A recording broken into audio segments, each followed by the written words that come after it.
Hi, it's Sue. Thanks for joining me for today's Bible reading. I'm reading for March 20th, Judges chapter 6 and 7 today. And I don't think I've mentioned yet, I put a link in the beginning of the YouTube description for the Bible Project overview of the book of Judges. If you want to see a quick outline of this book, it'll help you understand it better. It helps me anyway. All right, chapter 6, verse 1. The children of Israel did that which was evil in Yahweh's sight, and Yahweh delivered them into the hand of Midian 7 years. The hand of Midian prevailed against Israel, and because of Midian, the children of Israel made themselves the dens which are in the mountains, and the caves, and the strongholds. So it was when Israel had sown that the Midianites, the Amalekites, and the children of the east came up against them. They encamped against them and destroyed the increase of the earth until you come to Gaza. They left no sustenance in Israel, and no sheep, ox, or donkey, for they came up with their livestock and their tents. They came in as locusts for multitude, but they and their camels were without number, and they came in the land to destroy it. Israel was brought very low because of Midian, and the children of Israel cried to Yahweh. When the children of Israel cried to Yahweh because of Midian, Yahweh sent a prophet to the children of Israel, and he said to them, Yahweh says, the God of Israel, I have brought you up from Egypt and brought you out of the house of bondage. I have delivered you out of the hand of the Egyptians and out of the hand of all who oppressed you, and drove them out from before you, and gave you their land. I said to you, I am Yahweh your God. You shall not fear the gods of the Amorites in whose land you dwell. But you have not listened to my voice. Yahweh's angel came and sat under the oak which was in Ophrah, that belonged to Joash the Abiezrite. His son Gideon was beating out wheat in the winepress to hide it from the Midianites. Yahweh's angel appeared to him and said to him, Yahweh is with you, you mighty man of valor. Gideon said to him, O my Lord, if Yahweh is with us, why then has all this happened to us?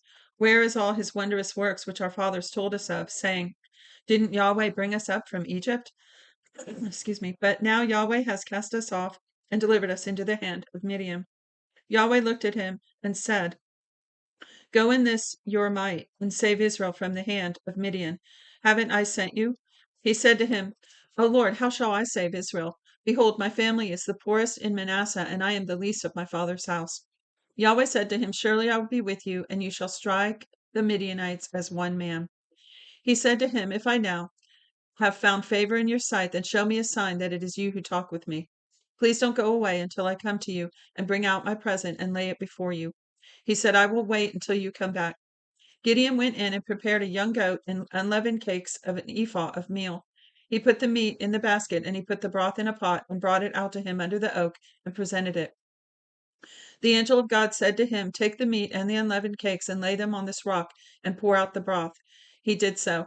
Then Yahweh's angel stretched out the end of the staff that is in his hand and touched the meat and the unleavened cakes, and fire went up out of the rock and consumed the meat and the unleavened cakes. Don't you know when Gideon was preparing that food, he was hoping when he went back that the angel wouldn't be there, just so he didn't have to deal with the whole obedience to that scary command? It seemed impossible to him, I'm sure. So, but then when this happened, he's probably glad again. So it says, then Yahweh's angel departed out of his sight. Gideon saw that he was Yahweh's angel, and Gideon said, alas, Lord Yahweh, because I have seen Yahweh's angels face to face. Excuse me, Yahweh's angel face to face. Yahweh said to him, peace be to you. Don't be afraid, you shall not die. Then Gibeon built an altar there to Yahweh and called it Yahweh is peace. To this day it is still in Ophrah of the Abiezrites. That same night Yahweh said to him, take your father's bull, even the second bull 7 years old, and throw down the altar of Baal that your father has, and cut down the Asherah that is by it. Then build an altar to Yahweh your God on top of this stronghold in an orderly way, and take the second bull and offer a burnt offering with the wood of the Asherah which you shall cut down. Wow. Then Gideon took 10 men of his servants as and did as Yahweh had spoken to him. Because he feared his father's household and the men of the city, he could not do it by day, but he did it by night. When the men of the city arose early in the morning, behold, the altar of Baal was broken down, and the Asherah was cut down that was by it, and the second bull was offered on the altar that was built. They said to one another, who has done this thing? When they inquired and asked, they said, Gideon, the son of Joash, has done this thing.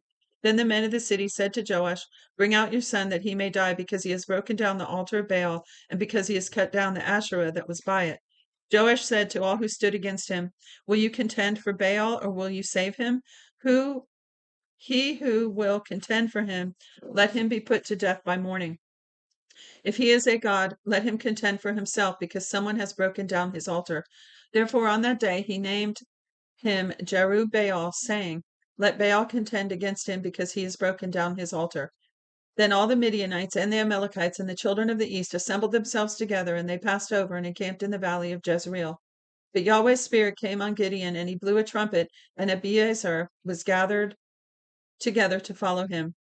He sent messengers throughout all Manasseh, and they were also gathered together to follow him. He sent messengers to Asher and to Zebulun and to Naphtali, and they came up to meet them.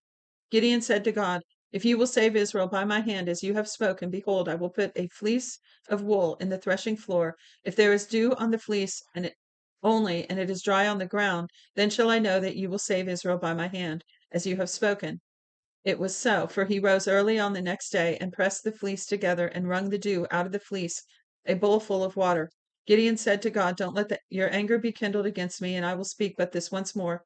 Please let me make a trial just once with this fleece. Let it now be dry only on the fleece, and on all the ground let there be dew." God did so that night, for it was dry on the fleece only, and there was dew on all the ground. Chapter 7. Then Zerubbabel, who is Gideon, and all the people who were with him rose up early and encamped beside the spring of Harod. Midian's camp was on the north side of them by the hill of Moreh in the valley. Yahweh said to Gideon, "The people who are with you are too many for me to give the Midianites into their hands, lest Israel brag against me, saying, 'My own hand saved me.'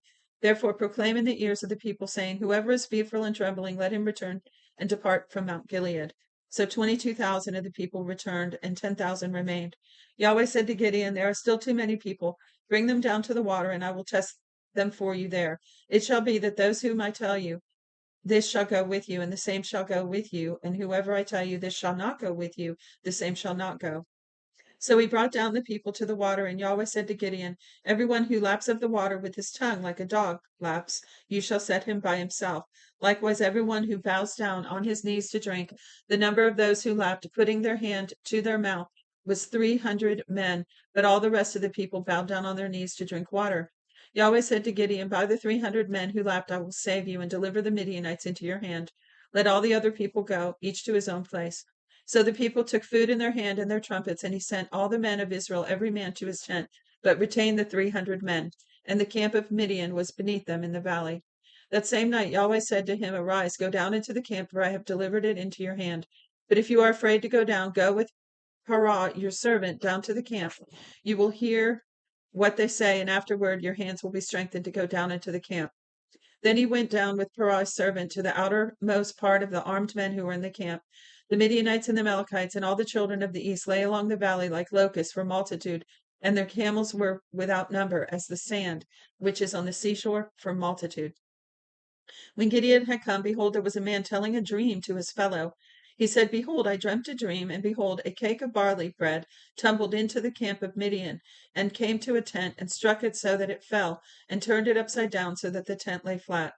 His fellow answered, "This is nothing other than the sword of Gideon the son of Joash, the man of Israel.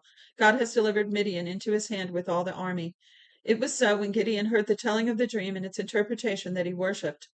Then he returned to the camp of Israel and said, "Arise, for Yahweh has delivered the army of Midian into your hand." He divided the 300 men into 3 companies, and put into the hands of them trumpets, empty pitchers with torches within the pitchers. He said to them, "Watch me and do likewise. Behold, when I come to the outermost part of the camp, it shall be that as I do, so you shall do. When I blow the trumpet, I and all who are with me, then blow the trumpet also on every side of the camp, and shout for Yahweh and for Gideon." So Gideon and the 100 men who were with him came to the outermost part of the camp in the beginning of the middle watch, when they had when they had but newly set the watch.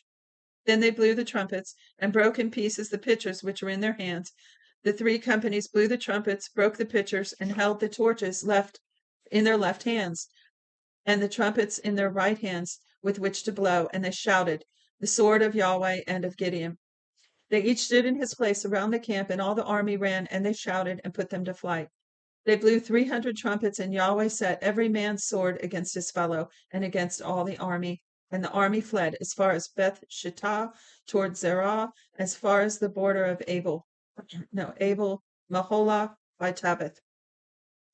The men of Israel were gathered together out of Naphtali, out of Asher, and out of all of Manasseh, and pursued Midian. Gideon sent messengers throughout the hill country of Ephraim, saying, Come down against Midian, and take before them the waters, as far as Beth Barah, even the Jordan. So all the men of Ephraim were gathered together and took the waters as far as Beth Barah, even the Jordan. They took the two princes of Midian, Oreb and Zereb. They killed Oreb at Oreb's rock, and Zereb they killed at Zereb's winepress, and pursued Midian.